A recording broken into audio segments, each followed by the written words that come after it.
All right, the Senate will come back to order. Mr. Secretary, will you please read the report of a committee? Mr. President, the Senate Committee on State and Local Governmental Operations has had under consideration the following legislation and has instructed me to report the same back to the Senate with the following recommendation. House Bill 445, do pass by substitute. House Bill 680, do pass. House Bill 767, do pass. House Bill 744, do pass. House Bill 790, do pass. House Bill 792, do pass. House Bill 777, do pass. House Bill 761, do pass. House Bill 766, do pass. House Bill 778, do pass. House Bill 768, do pass. House Bill 709, do pass. House Bill 803, do pass. House Bill 801, do pass. House Bill 795, do pass. House Bill 791, do pass. House Bill 800, do pass. House Bill 794, do pass. House Bill 799, do pass. House Bill 765, do pass. House Bill 793, do pass. House Bill 802, do pass. House Bill 770, do pass. House Bill 763, do pass. House Bill 804, do pass. House Bill 764, do pass. House Bill 759, do pass by substitute. House Bill 743, do pass. Respectfully submitted, Senator Anderson of the 24th, Chairman. This completes the order, Mr. President. For what purpose does the senator from the 41st rise? Mr. President, I ask for unanimous consent to excuse the senator from the 34th. Without objection, the senator from the 34th is excused. The chair recognizes the senator from the 25th for a motion. I ask for unanimous consent to remove House Bill 32 from the table, please. Mr. Secretary, can you please read the caption?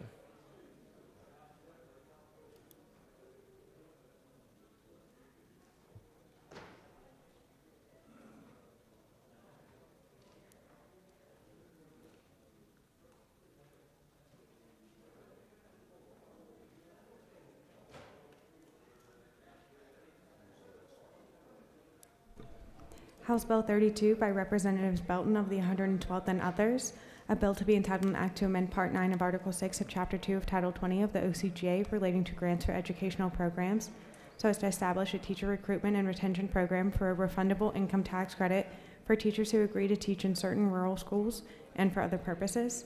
The Senate Committee on Finance recommends that this bill do pass by substitute. Respectfully submitted, Senator Hofstetler of the 52nd, Chairman. Senate Finance offers the following substitute to House Bill 32, a bill to be entitled an act to amend Part 9 of Article 6 of Chapter 2 of Title 20 of the OCGA relating to grants for educational programs so as to establish a teacher recruitment and retention program for a refundable income tax credit for teachers who agree to teach in certain rural schools and for other purposes. This completes the order, Mr. President. Senator from the 25th has asked for unanimous consent to take House Bill 32 off the table. Is there objection? Chair hears none, and it's taken off the table. The chair recognizes the senator from the 25th to speak to the measure. Thank you, Mr. President. I rise at this late hour to bring to you House Bill 32, which is a bill that a representative from Morgan County has worked on for 3 years now, and he's one of my representatives, and it pertains to tax credits, which I, along with the good finance chair in our body, has been a strong critic of tax credits here in the last few years because I always feel like it leaves out the average everyday people here in the great state of Georgia, the ones that I'd like to say consider them in the trenches of making day-to-day operations happen. And this bill deals with a group of people that are well deserving of recognition, and that is our school teachers. This tax credit right here would allow the Board of Education, State Board of Education, to set up a pilot program which over 382 of our school systems would qualify for, and they would pick 100 school systems in what we consider low-achieving school districts. Could be inner city, could be rural counties, but it will allow those teachers, new or either existing educators, to go into a school system and receive a tax credit up to 5 years of their salary. So I know I can see some questions that are inquiring minds thinking, so I'll yield the well here, or actually I'll take questions for anybody that has any right now. You have no questions. I ask for your favorable consideration, Senator from the 19th. Thank you.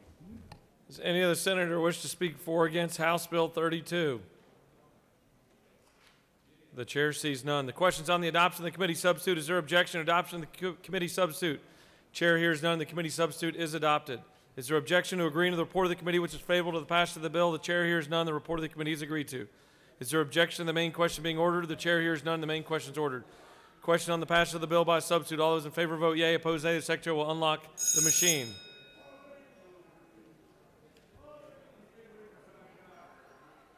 Chair wants to remind the senator from the 56th that today is day 39.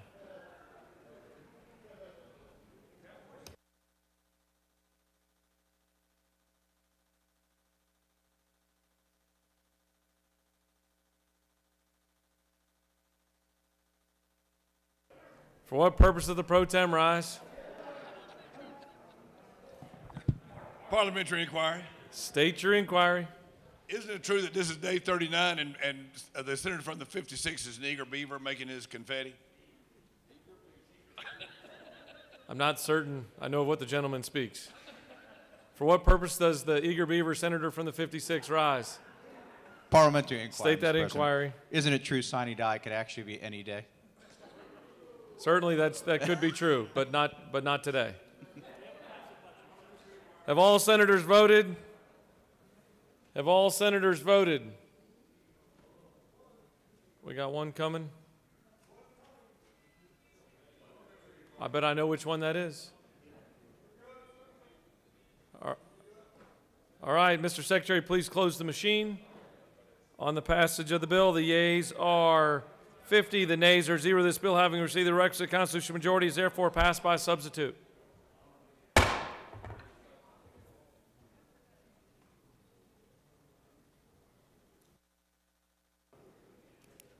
Mr. Chair recognizes the senator from the 52nd for a motion. Thank you, Mr. President. I ask unanimous consent to remove House Bill 282 from the table. Mr. Secretary, please read the caption.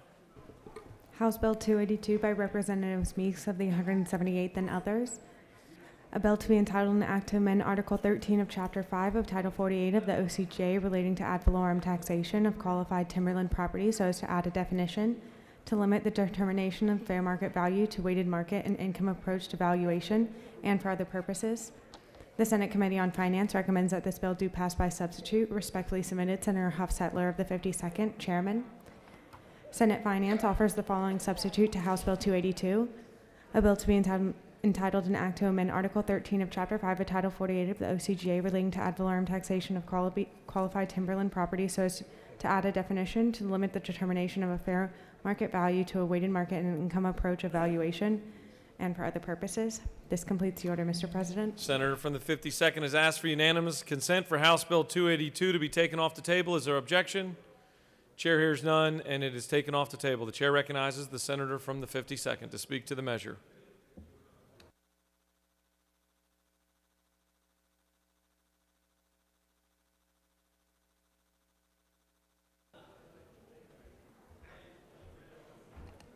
Thank you, Mr. President. This is not a fiscal bill with a fiscal impact.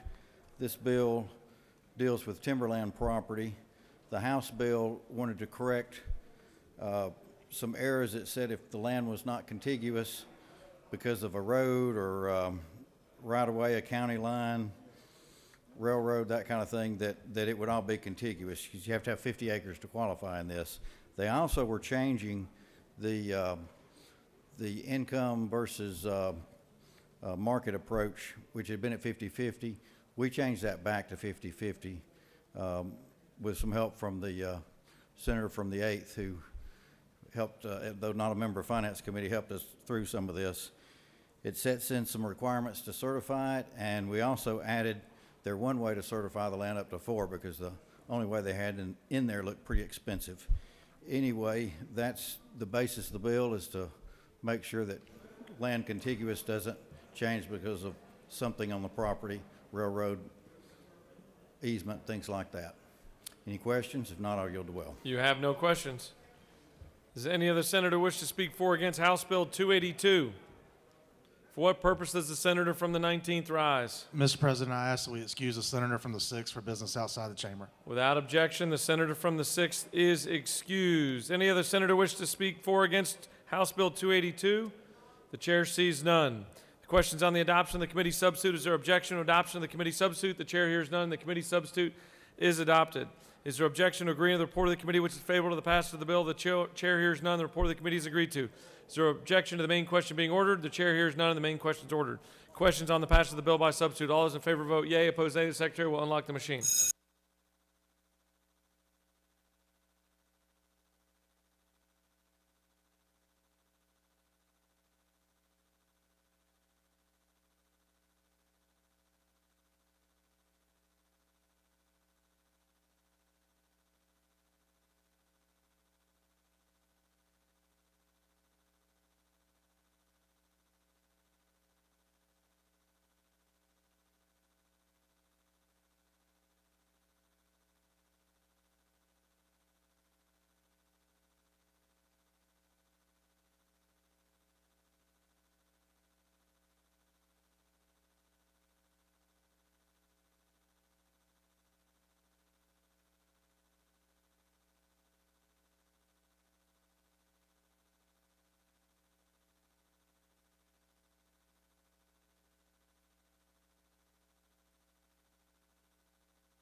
Have all senators voted?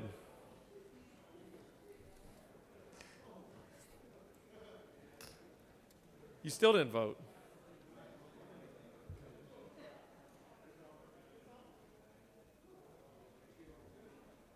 Are you the senator from the 2nd?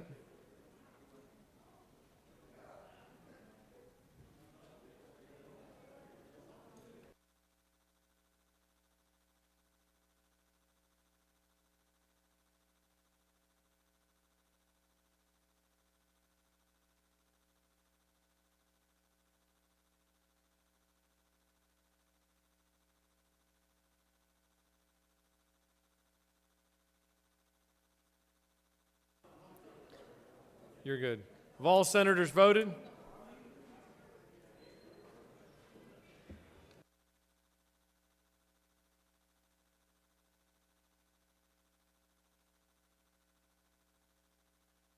Mr. Secretary, close the machine. On the passage of the bill, the yeas are 50, the nays are 0. This bill, having received the requisite constitutional majority, is therefore passed by substitute.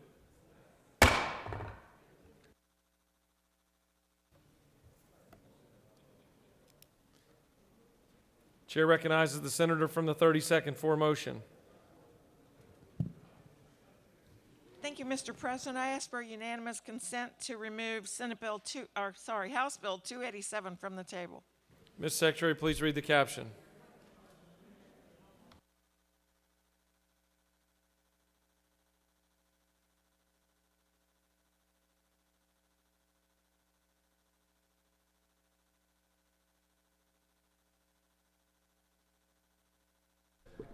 Senate Bill 287 by House Bill 287 by Representatives Rich of the 97th and others. A bill to be entitled an act to amend Part 2 of Article 6 of Chapter 2 of Title 20 of the OCGA relating to competencies in core curriculum so as to include tobacco and vapor products in the course of instruction regarding alcohol and drugs required each year for all students in grades kindergarten through 12 and for other purposes. The Senate Committee on Education and Youth recommends that this bill do pass by substitute. Respectfully submitted, Senator Payne of the 54th, Chairman.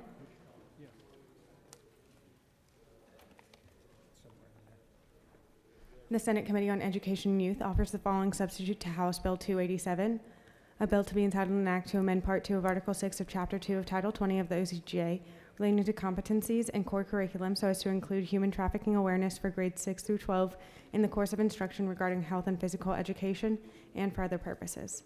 This completes the order, Mr. President. Senator from the 32nd has asked for unanimous consent that House Bill 287 be taken off the table. Is there objection? Chair hears none, and House Bill 287 is removed from the table. Chair recognizes the senator from the 32nd to present the measure.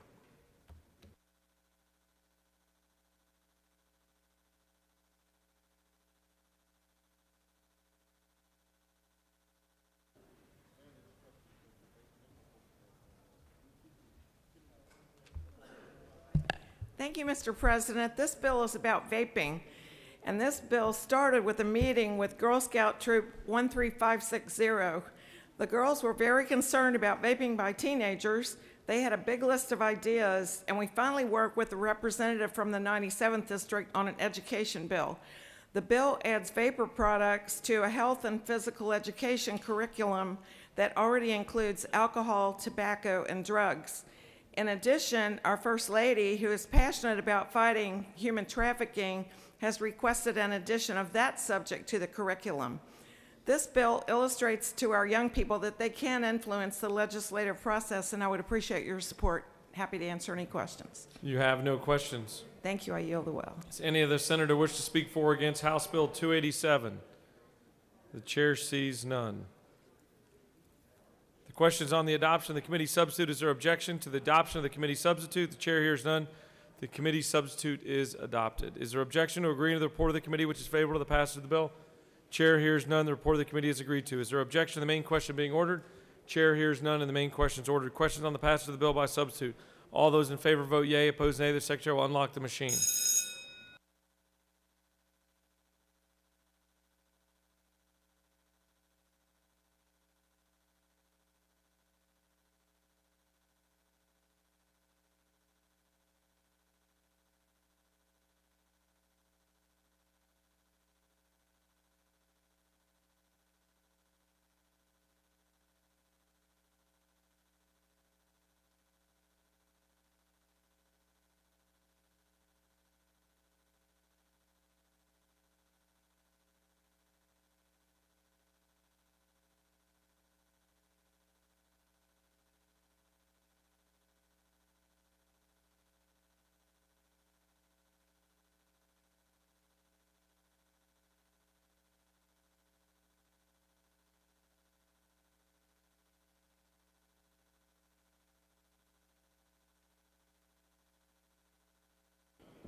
Mr. Secretary, please close the machine. On the passage of the bill, the yeas are 50, the nays are 0. This bill, having received the requisite constitutional majority, is therefore passed by substitute.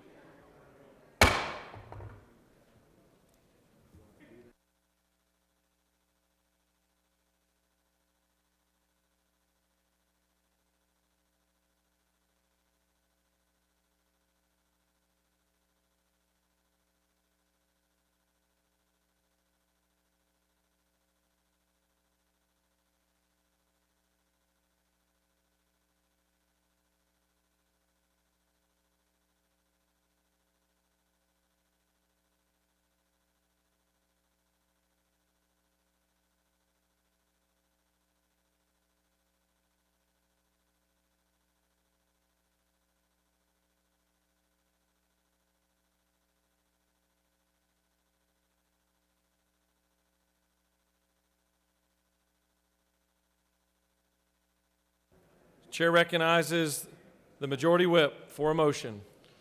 Thank you, Mr. President. I move that we remove House Bill 328 from the table.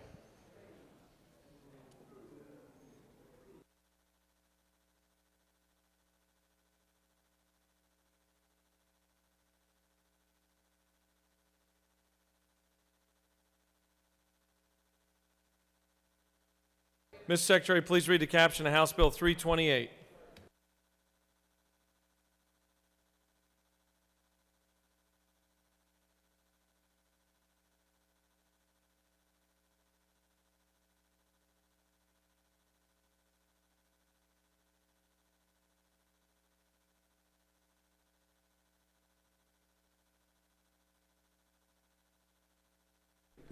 House Bill 328 by Representatives Montahan of the 17th and others. A bill to be entitled an act to amend Article 1 of Chapter 5 of Title 46 of the OCGA relating to telephone service general provisions so as to establish a one-time right-of-way permit fee and reduce annual right-of-way fees as due compensation paid to municipal authorities by telephone companies that do not have retail and user customers located within the boundaries of the municipal authority and for other purposes. The Senate Committee on Regulated Industries and Utilities recommends that this bill do pass. Respectfully submitted, Senator Kauser of the 46th, Chairman.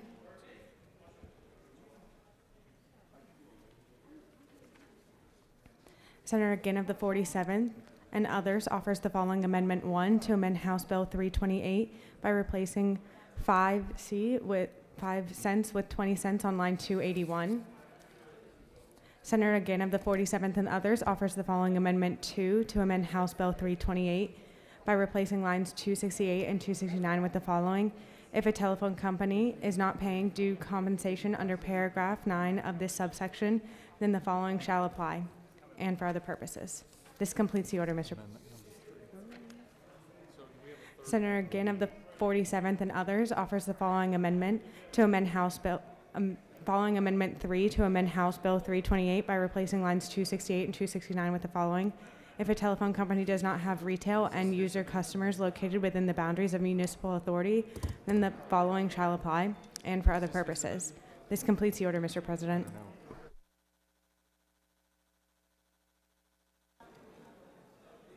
The Majority Whip has asked for unanimous consent to take House Bill 328 off the table. Is there objection? The chair hears none, and it is removed from the table. The chair recognizes the Majority Whip to speak to House Bill 328 and the amendments.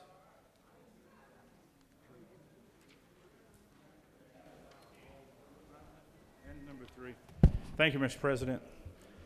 Senators, I guess this is our 4th year working on broadband issues, and we don't ever want to go home before we pass a good broadband bill, and this is a bill that we believe, thank you, that will continue the expansion and deployment of broadband throughout our state.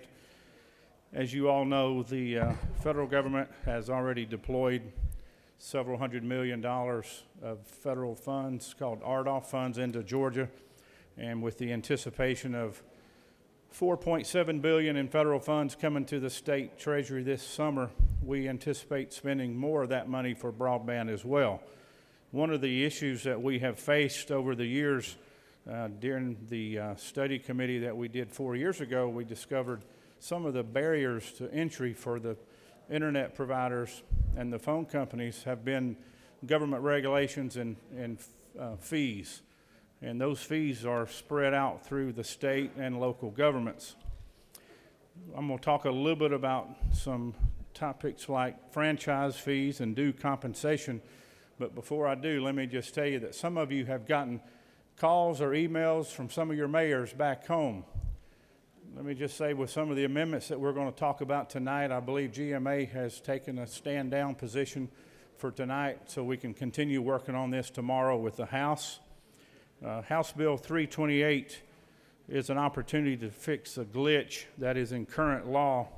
If you are a telephone company or a cable company or a utility company in Georgia, you pay what's called a franchise fee or due compensation fee in a city. County governments do not collect franchise fees, only cities do. Counties are allowed to collect the franchise fees on cable services, but no other franchise fees are collected outside the municipalities.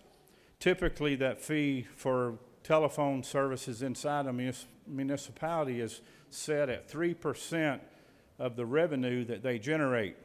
Cable companies pay 5% of their revenues for their franchise fees, and I believe the electric companies are paying 4%. So that's a lot of money that's being paid to the cities around our state. In addition to the franchise fees, they pay sales tax, property tax, all the other fees that go with permitting their infrastructure in the public right-of-ways. And I admit it costs money to maintain our public right-of-ways at the state and local levels, but the fee structure that is in place today on the broadband companies and telephone companies are making it prohibitive of them to expand and push around the rural areas especially. So what this bill does, it allows for what's called a default rate is already in current law. So if a telephone company has a fiber line or a telephone line that simply is passing through a city and not selling services to a customer, that's called a retail customer. If a telephone company does not have a retail customer in that city, if they're just passing through that city to get to the other side of town or to get across to the other side of the county, then there's not a franchise fee collected because 3% of zero obviously is zero. So what cities have been doing for the last 10 or 20 years is collecting a default rate, which was set back 20 or 30 years ago by the DOT, and that fee was set on a linear mile. Some of those fees are as high as $5,000 per mile. In rural areas, that fee was lowered to $1,000 per mile. That fee is based on the DOT rate, and that rate is based on average daily traffic counts on those city streets and those county streets around our state. So it's very subjective. It's very variable. Those rates are up and down regardless of where you are based on traffic counts. So the DOT is also looking at this. Sometime this summer or late fall, we anticipate a new rule change to come from DOT that would also lower their fees and their right-of-ways. And so what we're trying to do tonight in this bill is to lower that fee on these companies that do not have retail customers. Let me repeat that. It's important for you to understand.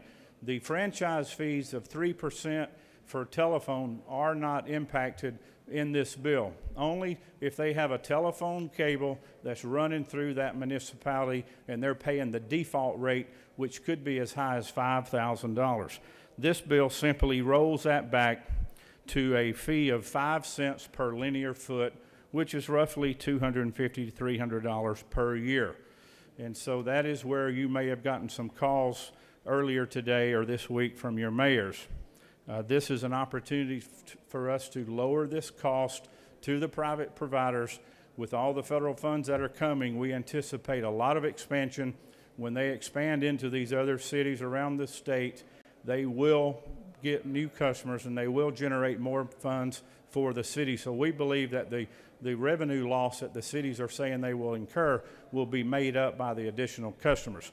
Let me also say this, only 10% of the cities in Georgia currently charge this fee, this linear footage fee we call the default rate.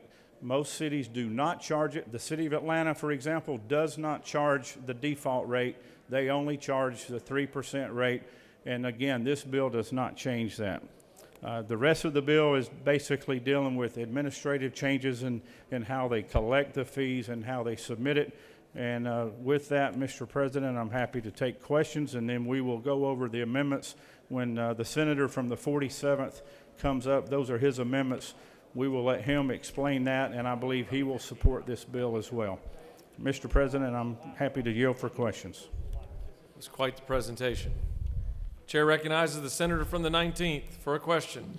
Thank you, Mr. President. Senator Yield. I do. Senator, you mentioned that we needed to have a good broadband bill every year, and I agree with you on that part. My question would be, aren't the telecoms and the cable companies working together to try to get broadband throughout all our communities? They sure are. Could you explain to me then, if you'd yield for another question, why are the cable companies against this bill? The cable companies are paying a higher fee. Their franchise fees are 5 cents per dollar, so it's 5% of every dollar they bring in revenue they pay to the cities. They also pay it to the counties. They feel like they are at a disadvantage because they're already paying 5% versus a telephone company who is paying 3%. Their wishes were to make that parity the same. They wanted both the cable and the telephone companies to pay the 3%. We had an amendment for that, but it did not come through the committee because it was a late arrival amendment, but I believe that's something that this body needs to address in the future. I would tell you that the municipalities would really bow up against us doing that unless we could offset their loss of their revenue. That would be more significant. Well, but I do believe it would be worthy of looking at it. Well, Senator, yield to another series of questions. You mentioned traffic count as well, and it sounded like roads that have a high traffic count have a higher cost on the right-of-way? That's correct. Those would also be our more urban areas, correct? That is correct. Why would it help us to reduce the cost for telecoms in urban areas when it seems like they already have broadband? Because the urban areas that are not defined the same with the DOT numbers as you would think of them as Atlanta, like the census number. So, for example, a city with 5,000 or more population would be classified under the urban category. So I believe a 5,000 person city is a small city. They classify it as urban. Thank you, Senator. Yes, sir. You have no more questions. Thank you so much. I would support amendment number 3. I believe the chairman from transportation will ask us to withdraw 1 and 2 when he comes up.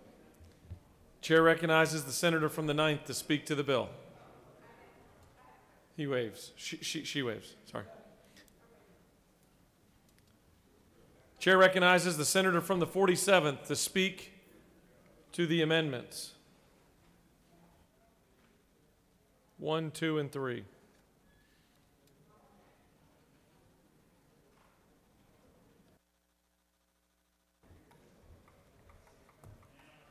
Well, you know, ladies and gentlemen, the guy standing behind me knows a little bit about baseball.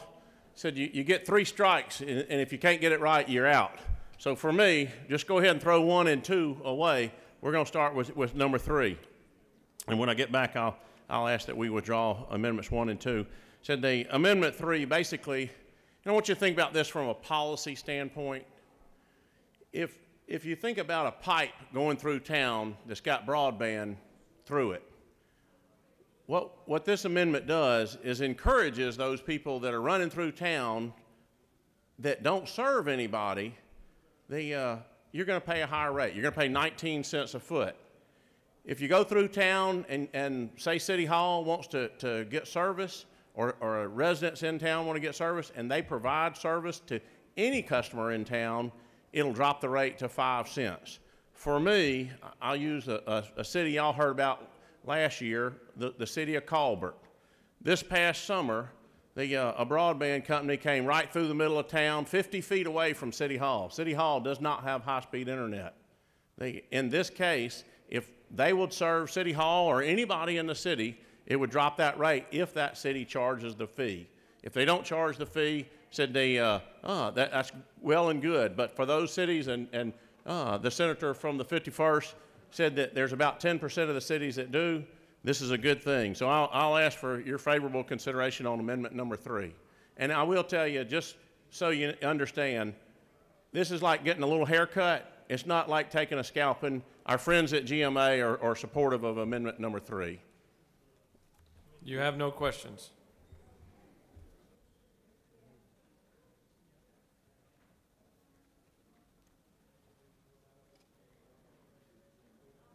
Chair recognizes the senator from the 47th.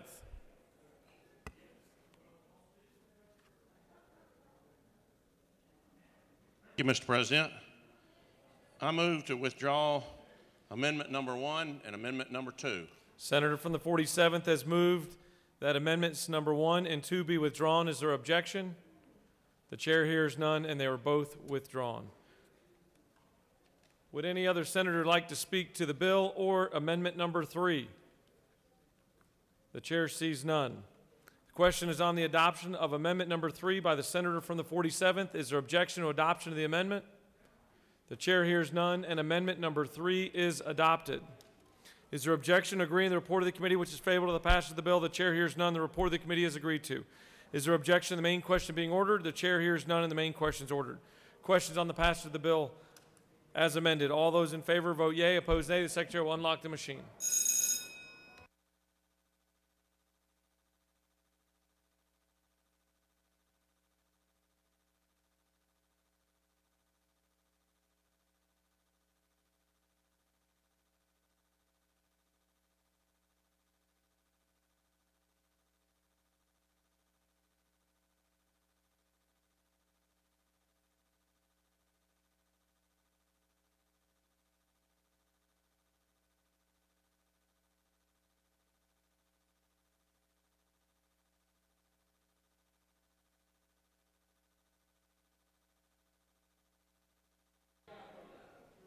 Have all senators voted?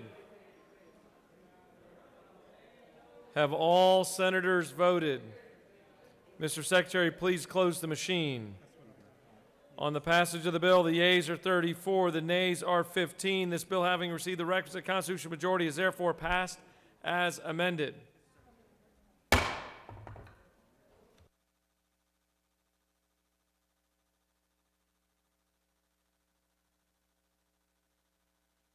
Mr. Secretary, will you please read the report of the Rules Committee?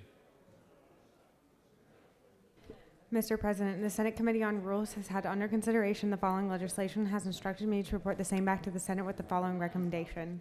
Pursuant to Senate Rule 2-1.10, the Committee on Rules recommends the following legislation do pass by substitute. House Bill 44, do pass by substitute. House Bill 327, do pass by substitute. House Bill 392, do pass by substitute. House Bill 498, do pass by substitute. House Bill 577, do pass by substitute. House Bill 588, do pass by substitute. House Bill 591, do pass by substitute. House Bill 333, do pass by substitute. Respectfully submitted, Senator Mullis of the 53rd District. Chairman. Mr. President, the Senate Committee on Rules has had under consideration the following legislation and has instructed me to report the same back to the Senate with the following recommendation. Senate Resolution 300, do pass. Respectfully submitted, Senator Mullis of the 53rd. Chairman. This completes the order, Mr. President.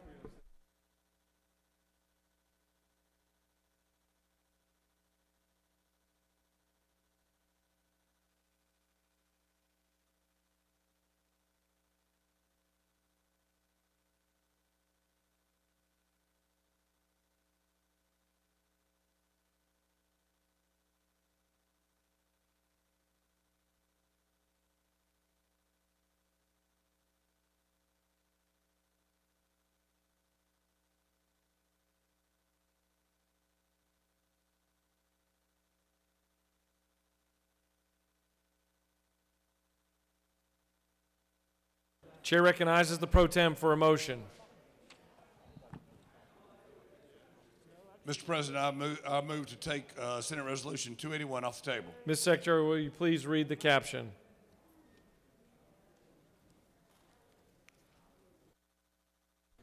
Senate Resolution 281 by Senator Miller of the 49th and others, a resolution creating the Senate Study Committee on Violence Against Healthcare Workers and for other purposes.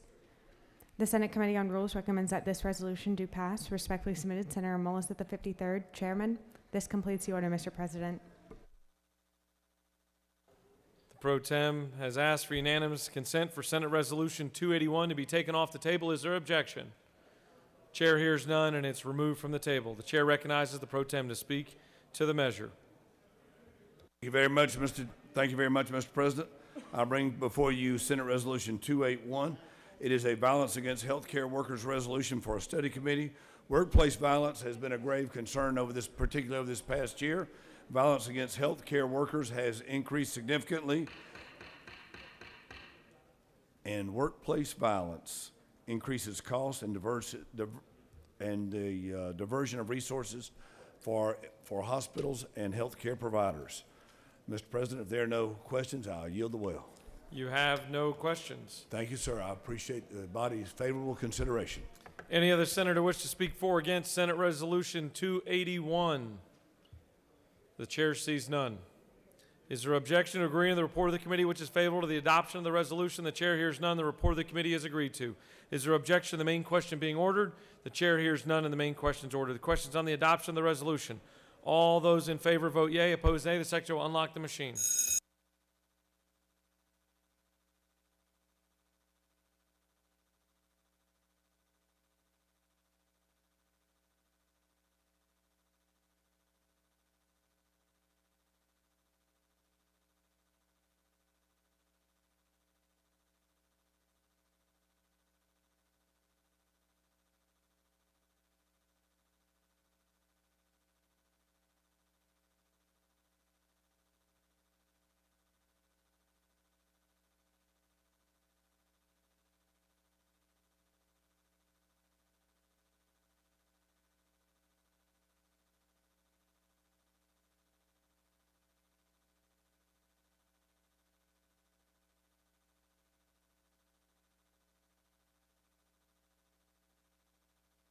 Have all senators voted? Mr. Secretary, please close the machine. On the adoption of the resolution, the yeas are 49, the nays are 0. The resolution, having received the requisite constitutional majority, is therefore adopted.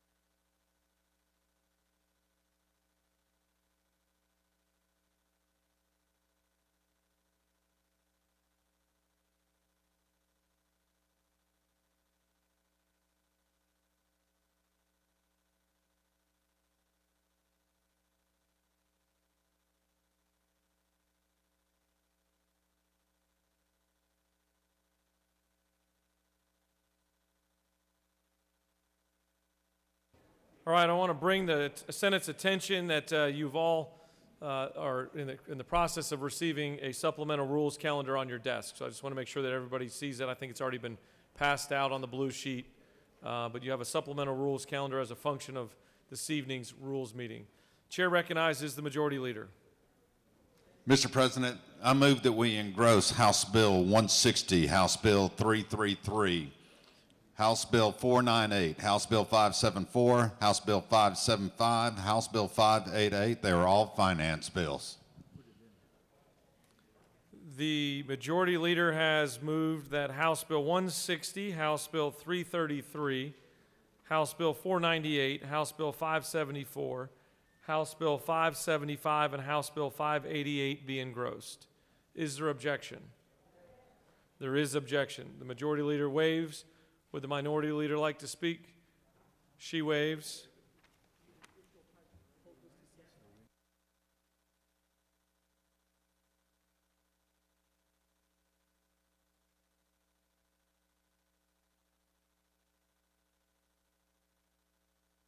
We're entering it in the computer on the fly here. Give us a second.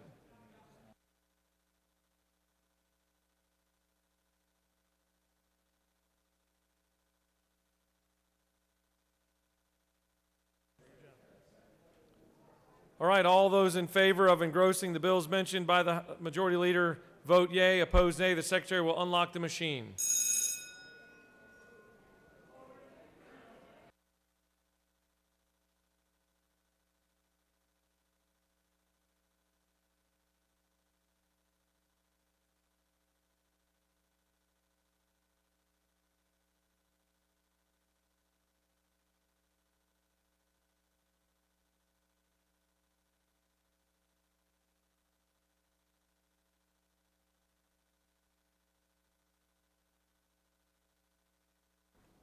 Have all senators voted? Mr. Secretary, please close the machine. On the motion, the yeas are 33, the nays are 16, and the Senate has engrossed House Bill 160, 333, 498, 574, 575, and 588.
You have before you a consent calendar of resolutions expressing the will of the Senate. Does any senator wish to remove a resolution from the consent calendar?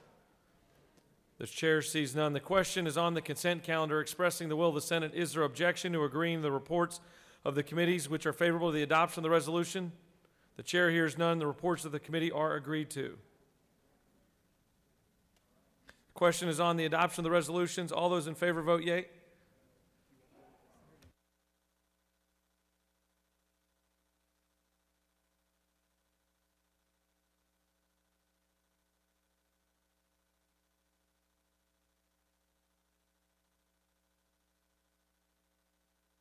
All those in favor vote yea. Opposed, nay. The Secretary will unlock the machine. This is the consent calendar expressing the will of the Senate. It's on your desk. White sheet.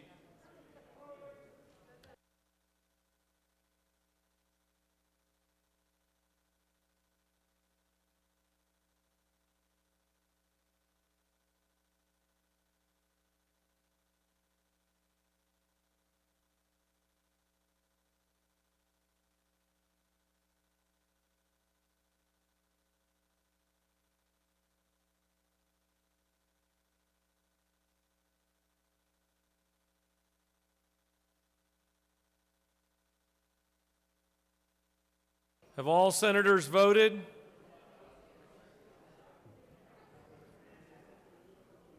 Have all senators voted? Mr. Secretary, please close the machine. On the adoption of the resolutions, the yeas are 43, the nays are 5, and all the resolutions on the consent calendar have received the requisite constitutional majority and are therefore adopted.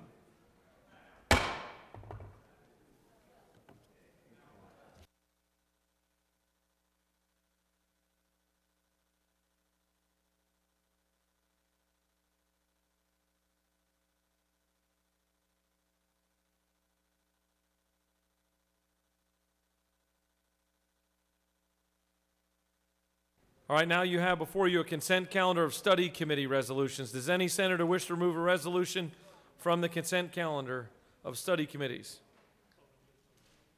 What purpose does the senator from the 31st rise? Mr. President, I ask unanimous consent to excuse the senator from the 29th for business inside the Capitol. Without objection, the senator from the 29th is excused. Does any senator wish to remove a resolution from the consent calendar? The chair hears none. The questions on the consent calendar for the study committee resolutions, is there objection to agreeing the report of the committees which is favorable to the adoption of the resolutions on the consent calendar?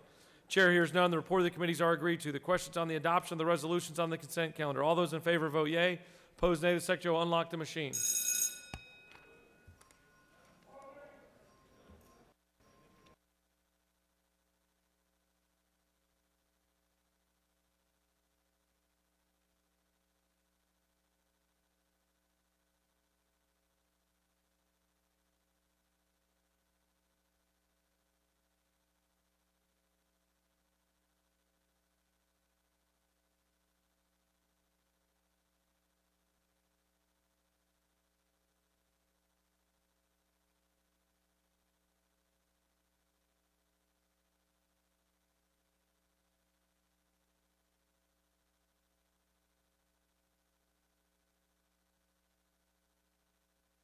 Have all senators voted?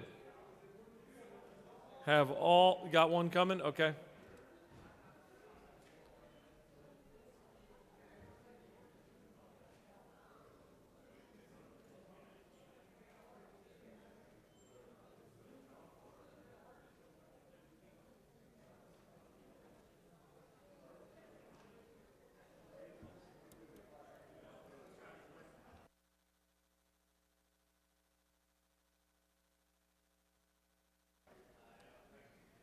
Mr. Secretary, please close the machine. On the adoption of the resolutions on the consent calendar, the yeas are 47, the nays are 2, and all the resolutions on the calendar, having received the requisite constitutional majority, are therefore adopted.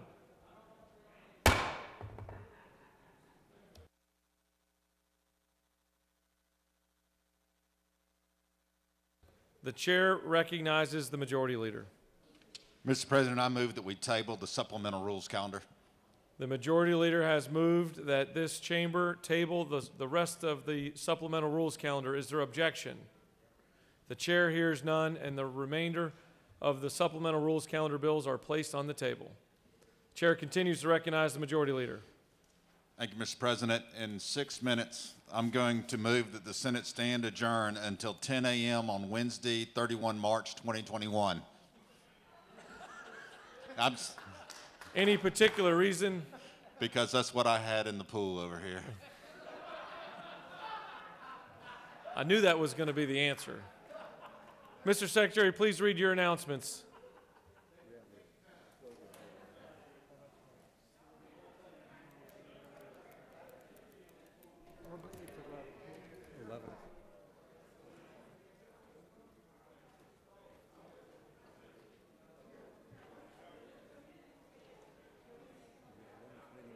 Yeah, no worries.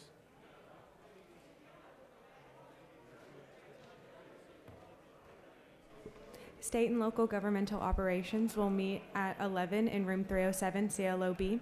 This completes the order, Mr. President. Does any senator wish to make an announcement?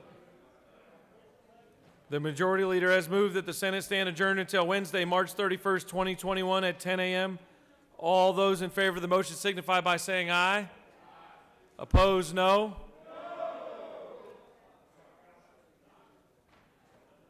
Chair recognizes the pro tem for an announcement.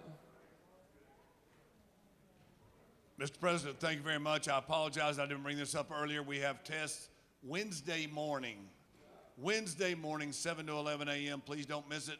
That way you know you can go home COVID-free. Thank you very much. And before we adjourn, I want to take a second to thank the Secretary's office. Every time we come up with a great idea, it creates 18 inches of paperwork on their behalf. They've worked so hard and diligently, and they're so organized. It's amazing to see the work that they do. Every one of them are just absolute experts at their jobs. Thank y'all. And to make this chamber look good takes a lot of work. All right, I think the ayes have it, and the Senate stands adjourned.